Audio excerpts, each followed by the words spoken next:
অবশেষে বলিউড অভিনেতা সাইফ আলী খানের হামলাকারীকে শনাক্ত করেছে ভারতের মুম্বাই পুলিশ। সিসিটিভি ফুটেজ দেখে তাকে শনাক্ত করা হয়েছে। তবে রিপোর্ট লেখা পর্যন্ত সন্দেহভাজন ওই যুবককে গ্রেফতার করতে পারেনি পুলিশ। জানা গেছে, সাইফ আলী খানের বাড়ির এক গৃহ পরিচালিকার পরিচিত ওই যুবক। স্থানীয় সময় বুধবার দিবাগত রাত 1টার দিকে গোপনে ওই বাড়িতে ঢুকেন তিনি। রাত 2:30টার দিকে গৃহ পরিচালিকার সঙ্গে কথা কাটাকাটির শব্দ শুনতে পান সাইফ আলী খান। এরপর সেখানে সাইফ আলী খান গেলে তার সঙ্গে ওই যুবকের ধস্তাধস্তি হয়।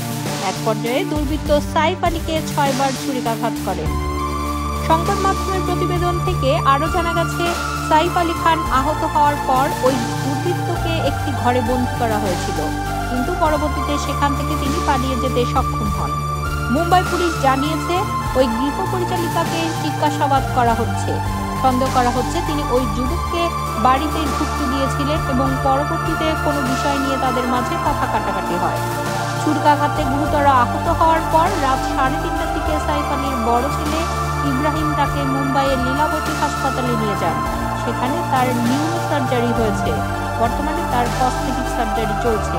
তিনি এখন শঙ্কামুক্ত বলে জানিয়েছেন চিকিৎসকরা। জানা গেছে, মুম্বাইয়ের পশ্চিম বাংলার যে বাড়ির সাইফ আলী খান থাকেন সেটি 12 তলা ভবন। ভবনটির 4টি তলা দিয়ে নিয়ে সাইফ আলী খানের বাসা। কড়া নিরাপত্তা পেরিয়ে কিভাবে 12 তলার উপর বাড়ি ঢুকলো হামলাকারী, সে প্রশ্নে অবাক পুলিশ সহ অনেকেই। এরই তদন্তে বেরিয়ে এলো চাঞ্চল্যকর তথ্য।